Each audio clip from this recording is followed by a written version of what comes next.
की शुरुआत वो नाम रोल नंबर से ही करते हैं, डेट ऑफ बर्थ से करते हैं। फिर इसके बाद मेरे गृह ज़िले के बारे में पूछा, जैसे चंदिया है, और जो मेरे मिनरल्स हैं मेरे ज़िले में वो पूछा, और जो करंट अफेयर है उससे थोड़ा ही पूछ रहे हैं, इतना डीपली नहीं जा रहे हैं, पर पढ़ते रहना हो। लिंक करके उसको, या फिर कभी आसपास देख के, और ऑब्जेक्टिव लगाने से वो याद भी हो जाते हैं और लिंक भी हो जाते हैं और एक गेस पैटर्न बन जाता है। हाँ, प्रीवियस ईयर पेपर पढ़ा है, उसको माइंड में रख के ही मैं क्वेश्चन सॉल्व करती हूँ कि नमस्कार दोस्तों, आप लोगों का बहुत बहुत स्वागत है हमारे चैनल पर। भाई मैं हूँ अभी MPPSC आयोग के जस्ट सामने, और यहाँ पर इंटरव्यू चल रहे हैं MPPSC 2022 के। मैम अपना इंटरव्यू देकर के आई हैं, तो मैम का एक्सपीरियंस जानेंगे कि उनका इंटरव्यू कैसा रहा, किस बोर्ड में इंटरव्यू था और क्या क्या सवाल उनसे पूछे गए थे, ओवरऑल प्रिपरेशन उनकी कैसी रही। तो मैम सबसे पहले आपका बहुत बहुत स्वागत है हमारे चैनल पर। Thank you. मैम अपना नाम बता दीजिए प्लीज़ एक बार। मेरा नाम साक्षी सिंह है। जी मैम, कहाँ से आई हैं मैम आप? उमरिया ज़िले से हूँ। तो मैम आपका ये कौन सा अटैम्प्ट है और इंटरव्यू कौन सा है, मीडियम कौन सा है? ये मेरा जो इंटरव्यू है पहला है, ये मेंस मेरा दूसरा है, और मीडियम हिंदी मीडियम। तो कौन से बोर्ड में आपका इंटरव्यू था? मेरा सर रैकवाड़ सर के बोर्ड में था। कैसा बोर्ड लगा वो आपको? अच्छा था, नॉर्मल बोर्ड है, बहुत अच्छा माहौल बना देते हैं, और कॉन्फिडेंस अच्छा आता है, मतलब पॉजिटिव माहौल हो रहता है, और डरने जैसी वहाँ कोई बात नहीं होती। किस सवाल से आपका इंटरव्यू की शुरुआत होती है? वो तो इंटरव्यू की शुरुआत वो नाम रोल नंबर से ही करते हैं, डेट ऑफ बर्थ से करते हैं। फिर इसके बाद मेरे गृह ज़िले के बारे में पूछा, जैसे चंदिया है, और जो मेरे मिनरल्स हैं मेरे ज़िले में वो पूछा, और थोड़ा नदियाँ पूछा, मतलब जियोग्राफिकल ज़्यादा पूछा। फिर इसके बाद वो थोड़ा, मेरा नाम साक्षी है, तो वो साक्ष्य अधिनियम से पूछ रहे थे। अच्छा। और कि उसमें क्या क्या चेंजेस हुए, उसका नाम क्या है। फिर बस, और उन्होंने मेरे से प्रस्तावना पूछी थी, और 42वां संविधान संशोधन भी पूछा था। अच्छा, आपके होम स्टेट में, होम टाउन में जो आपका डिस्ट्रिक्ट है, वहाँ पर जो आप कह रही हैं मिनरल्स वगैरह जो पूछे गए हैं, क्या वो आपका एजुकेशनल बैकग्राउंड से पूछा गया या फिर ज्योग्राफी, या फिर वहाँ पर जो मिनरल्स वगैरह मिलते हैं उसकी वजह से? वो बेसिक वहाँ जो मिलते हैं उसकी वजह से पूछा गया। मेरा ग्रेजुएशन से वो लिंक नहीं था। अच्छा, तो मतलब हाँ, ग्रेजुएशन से कोई क्वेश्चन नहीं पूछे गए। तो मतलब जो बच्चे आ रहे हैं इंटरव्यू देने के लिए, वो अपने डिस्ट्रिक्ट से, होम डिस्ट्रिक्ट से उसको प्रिपेयर करना होगा उनको अच्छे से, हैं? हाँ, गृह जिला तैयार कर लें, और मेरे से डेफ से भी क्वेश्चन पूछे गए थे, तो डेफ से, और जो करंट अफेयर है उससे थोड़ा ही पूछ रहे हैं, इतना डीपली नहीं जा रहे हैं, पर पढ़ते रहना हो। जी जी जी। और इसके अलावा आपके डेप से और क्या सवाल थे, किस तरह के सवाल पूछे गए? डेप से मेरी हॉबी से थे, सुडोकू खेलना था, तो वो सुडोकू खेलना पे पूरा पैटर्न पूछ रहे थे, और माइंड को किस तरह वो शांत रखता है, कैसे स्ट्रेस कम करता है, कब से खेल रहे हो, कहाँ आविष्कार हुआ, यही सब पूछ रहे थे। रैंडम कोई सवाल, सिचुएशन बेस्ड कोई सवाल? सिचुएशन बेस्ड या कोई ऐसे सवाल नहीं थे, बस मेरे से फैक्चुअल क्वेश्चन ही पूछे जा रहे थे। जैसे राष्ट्रपति के एक मेंबर ने मेरे से राष्ट्रपति के नाम पूछे, लास्ट फाइनल राज्यपाल के नाम, लास्ट उपराष्ट्रपति के नाम, ऐसे क्वेश्चन पूछे जा रहे थे। इंटरनेशनल रिलेशन से कोई सवाल? कोई सवाल नहीं थे। अच्छा, और कुछ याद आ रहा हो आपको सवाल कोई और? अभी मुझे इतना ही याद आ रहा है। अच्छा, तो ओवरऑल अगर मैं कहूँ आपका जो इंटरव्यू कितनी देर चला था, कितने मिनट तक रहा होगा? मेरा इंटरव्यू 15 से 20 मिनट के करीब था। अच्छा अच्छा, और ठीक है मैम, ये तो इंटरव्यू की बात रही। अगर मैं प्रीलिम्स में रहा हूँ थोड़ा सा, तो मैं आपकी स्ट्रैटेजी जानना चाहूँगा। आप दूसरी बार मेंस लिखा है आपने, इस बार पहला इंटरव्यू है, तो पिछली बार भी आपने प्रीलिम्स क्लियर किया था, इस बार भी प्रीलिम्स क्लियर किया है, तो क्या रीज़न है, क्या राज है उसका क्रैक करने का, दोनों बार प्रीलिम्स को क्रैक करने की? मेनली स्ट्रैटेजी क्या है आपकी? मैं तो फैक्ट ज़्यादा पढ़ती हूँ, और ऑब्जेक्टिव क्वेश्चन ज़्यादा सॉल्व करती हूँ।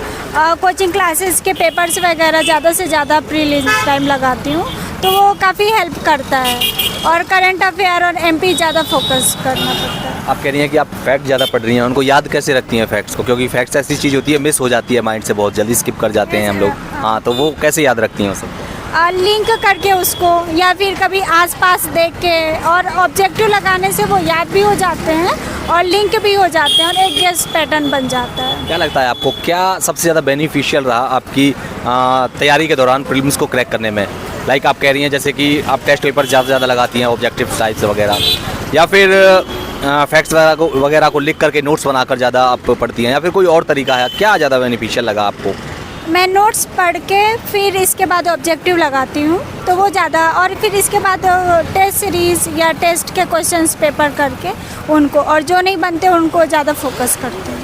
अच्छा, मतलब कोई सवाल अगर गलत हो गया तो ज़्यादा फोकस करती हूँ उसको उसको। कैसे, फिर उसको आप उसके अलग से नोट्स वगैरह बनाती हैं या फिर ऐसे ही किसी किताब में रंग दिया जैसे हाईलाइट वगैरह से वो सब कर? रंगने वाला सिस्टम मेरा भी है। तो क्या वो ज़्यादा अच्छा लगता है या फिर नोट्स बनाने में टाइम कंज्यूम होगा? आप वही क्यों करते हैं, हाईलाइट ही क्यों करती हैं, नोट्स भी बना सकते हैं? क्या दोनों में क्या डिफरेंस है और आपको क्या ज़्यादा अच्छा लगा? ऐसा क्यों आपने चूज़ किया कि नहीं मैं बुक में ही हाईलाइट कर लूँगी और इसी से पढ़ूँगी? ऐसी कोई बात नहीं है, मुझे बुक में हाईलाइट करने से क्या होता है कि दोबारा फिर से वही चीज़ पढ़ने का मौका मिल जाता है और उसी में चीज़ें रहती हैं, और कभी एक दो एक्स्ट्रा हुआ तो और भी ऐड हो जाता है, तो मैं बुक से ही हाईलाइट का यूज़ करके पढ़ती हूँ। अच्छा, इस सब के अलावा PYQs आपने पढ़े होंगे, प्रीवियस ईयर पेपर्स? हाँ, प्रीवियस ईयर पेपर पढ़ा है, उसको माइंड में रख के ही मैं क्वेश्चन सॉल्व करती हूँ कि इस एरिया से ज़्यादा आते हैं, ये क्वेश्चन ज़्यादा उठते हैं, थोड़ा उसका एक जैसे साइंस है तो उसका कम देना है, MP ज़्यादा आ रहा है तो MP ज़्यादा पढ़ना है। तो क्या टॉपर्स की यही स्ट्रेटजी रहती है कि PYQs को साथ में रख करके पढ़ा जाए प्रीवियस ईयर्स को, जिससे ये पता लग जाए कि भाई हाँ यहाँ से सवाल ज़्यादा आ रहे हैं तो उस पर ज़्यादा फोकस किया जाए? हाँ, प्रीवियस ईयर क्वेश्चन लगाना ज़्यादा ज़रूरी होता है, क्योंकि उससे एक पता चलता है स्ट्रेटजी कि हमें कैसे पढ़ना है और क्वेश्चन कहाँ से रेज हो रहे हैं। लास्ट कितने सालों के आपने तैयार किए होंगे प्रीवियस ईयर? मैंने लगभग 8 से 10 साल पहले। NCERTs वगैरह पढ़ी हैं आप? हाँ, NCERTs वगैरह पढ़ी। कितना बेनिफिशियल रहा है NCERTs को पढ़ना? क्या NCERTs, क्योंकि बहुत से बच्चे हैं ये सोचते हैं कि भाई NCERTs को छोड़ करके स्टैंडर्ड बुक्स पढ़ लिया जाए या किसी कोचिंग की किताब या नोट्स पढ़ लिया जाए, तो आपको क्या लगता है कि क्या बेसिक को क्लियर करने के लिए NCERTs को पढ़ना ही पड़ेगा? NCERT बहुत ज़रूरी है। अच्छा। क्योंकि बेसिक वहीं से क्लियर होता है और चीज़ें वहीं से पकड़ते हैं आयोग। क्या सवाल भी आते हैं वहाँ से? सवाल, क्वेश्चन, टॉपिक उठ जाते हैं।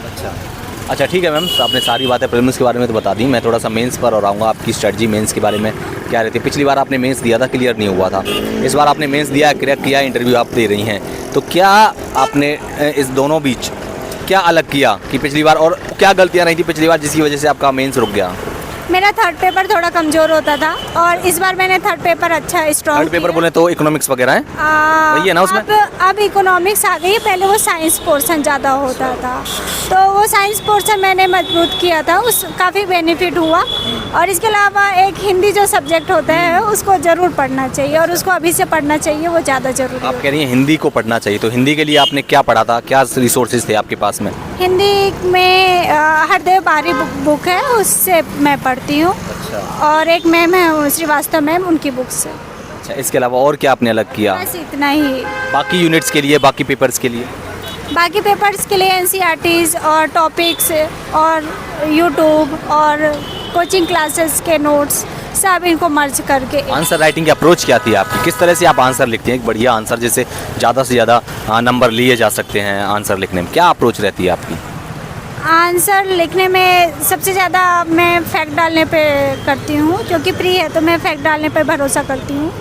और एक तो राइटिंग स्पीड बहुत ही ज़्यादा ज़रूरी होता है कि राइटिंग स्पीड इसमें बहुत होना चाहिए और आप जितना से ज़्यादा दे सको। और पहले मेरे मेंस कमज़ोर होते थे क्योंकि मैं क्वेश्चंस को अच्छे से पढ़ती नहीं थी, तो इसमें बहुत ज़रूरी है कि क्वेश्चन को अच्छे से पढ़ना चाहिए और तुरंत डिसीजन लेना चाहिए कि हमें क्या लिखना है। जो अभी प्रीलिम्स 2025 होने वाला है उसके लिए क्या कहेंगे आप लोग, आप उन स्टूडेंट्स को जो इस बार बैठ रहे हैं, किस तरह से फोकस किया जाए, किस तरह से तैयारी की जाए? बस पढ़िए और MCQ लगाइए, बस यही कहूँगी। अच्छा, लास्ट में क्या मैसेज रहेगा आपका सभी स्टूडेंट्स के लिए? सभी के लिए यही है, बस पढ़ते रहे, तैयारी करिए, जर्नी बहुत लंबी होती है और बस मेहनत करिए, सफल ज़रूर होंगे। Okay, thank you ma'am, all the best, आपको बहुत बहुत शुभकामनाएं।